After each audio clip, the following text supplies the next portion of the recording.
طالبانو ورونو په دې مثل الافلاطونیه کې یو مثال افلاطون داسې ذکر کوي. دی وایي کله چې یو څه انسانان وي د مځکې لاندې ژوند کوي، لاندې د مځکې لاندې تحت الثرا مثال ذکر کوي. یو تمثیل جوړ کړی ده، د مځکې لاندې یو قوم د انسانان دی هلته ژوند کوي.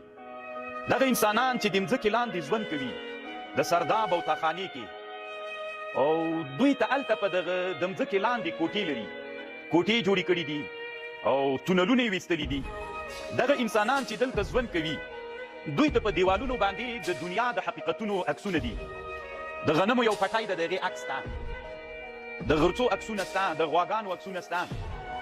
په دې دنیا کې چې کوم شیان دي د ضروري شیان دلته په سردابو په دې تاخانې کې د مځکې لاندې د دې انسانانو ژوند ده. او دا انسانان هلته چې ژوند کوي نو هلته د دې دنیا د حقیقي دنیا هلته مثال شته ده. یو ورځ داسې پیښه شوله او دوی ته نږدې په دې سرداب کې د سرداب په خوله کې یو دیوال یو اور بل ده، لرګي راجمع دي او د لرګیو باندې اور بل ده.